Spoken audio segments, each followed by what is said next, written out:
George Bush was on an official state visit to the UK. One day, he had an audience with the Queen. While speaking with her, he asks, "Your Majesty, I can't get anything done in Congress, but your Parliament seems to be able to get things done kinda efficiently. How is that?" The Queen replied, "Well, President Bush, it's quite simple, really. You simply must ensure that the people running your government are good problem solvers." Puzzled, Bush asks, "Well, how do I know if my people are good problem solvers?" The Queen smiles and says, "I'll show you." The Queen pushed a button on her office intercom and said, "Please send in Prime Minister Blair." Tony Blair enters the room. "Yes, Your Majesty." The Queen sits up and says, "Prime Minister Blair, I have a question for you. Your parents have a child, but the child is neither your brother nor your sister. Who is the child?" Blair smiles and replies, "Well, Your Majesty, that's easy. If the child is not my brother nor my sister, then the child must be me." "Thank you, Prime Minister." Blair leaves the room. Bush grins and says, "I see what you mean. Thanks, Your Majesty." Upon returning to the US, Bush calls Dick Cheney into the Oval Office and poses the same riddle to him.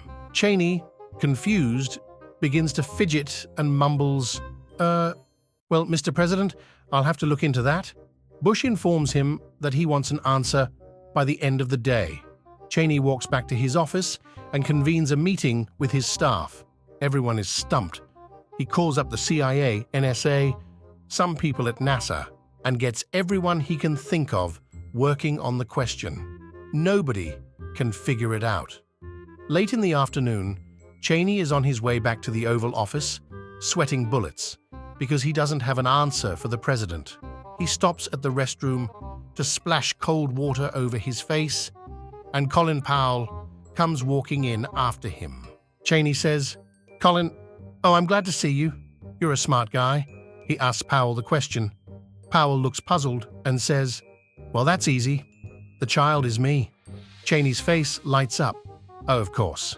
Thrilled, he walks down the hall and strides confidently into the Oval Office.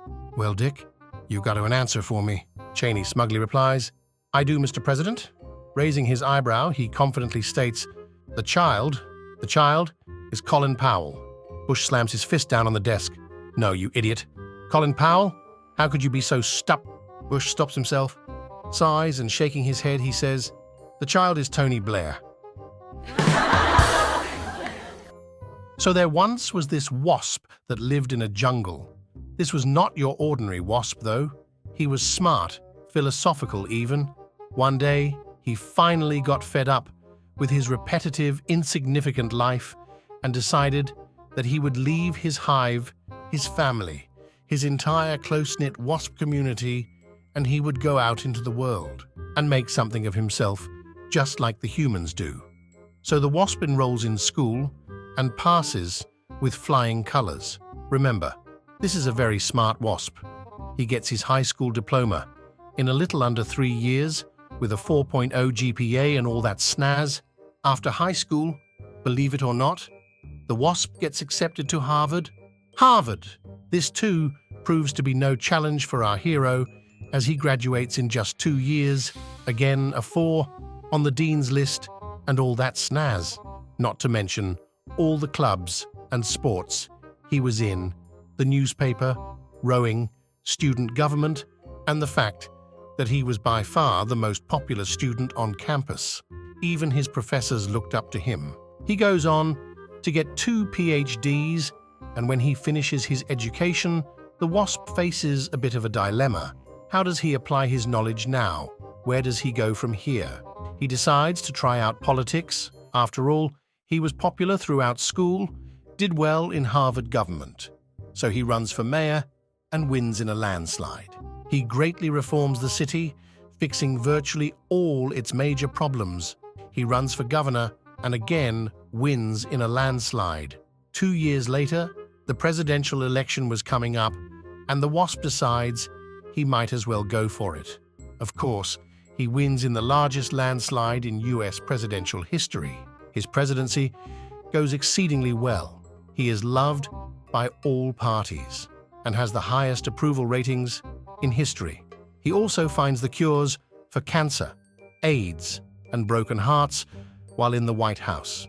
After 8 years, yes, of course, he was re-elected, the time has come for him to leave his office. Even his successor is saddened by the WASP's departure, but they all know it's what must be done. Back at his vacation home in California, his first day after leaving office, the WASP looks back on his long and fruitful life. He realizes that he hasn't been back to his hive at all since that first day he left. He suddenly feels a twang of guilt as he realizes how much he misses his parents and his little brother. So he heads back to the hive, looking more worn out than he remembers.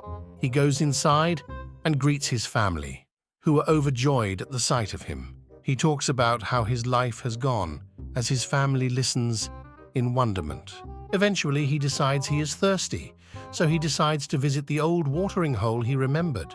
Once he gets there, though, there's an extremely long line. He decides it's worth the wait, so gets in line. 1 hour, 2 hours. This is the slowest moving line he's ever seen. Eventually, he calculates that it could be a few days before he gets to the front of the line, so decides it's not worth it. He decides to go get some cider to drink instead, but what do you know? Another huge line of people waiting for cider. He remembers one other drinking area that never had a long line fruit punch. So he decides to go get punch. He arrives, and lo and behold, there's no punch line. One day, Jeff went to a bar, and while he was sitting there, he noticed there is a piano sitting off to the side. Jeff talks with the owner and asks him, "Why don't you have someone playing that piano?" The bartender tells him, "Well, I used to have one, but it got too expensive, so I had to let him go." Jeff says, "Well, I happen to play the piano. Well, actually, I am also a songwriter, and I would be willing to play the piano for you if you just pay me in drinks." The bartender agrees, so the next day Jeff comes in and starts playing the piano. This is the most beautiful song the bartender had ever heard before. When Jeff finished, the bartender asked him, "What song was that?" Jeff says, "That is a song I wrote called I Screwed Her So Hard in the Butt, I Made Her Nose Bleed." The bartender is like, "Well, that's an odd name, but could you play another?" Jeff plays another, and it's even better than the first one. Like the sky opened up, and a dove flew down. It was that good. The bartender asks him, "Wow, what is the name of that one?" Jeff says, "That one is called I Had Diarrhea. So bad my shoes squeaked."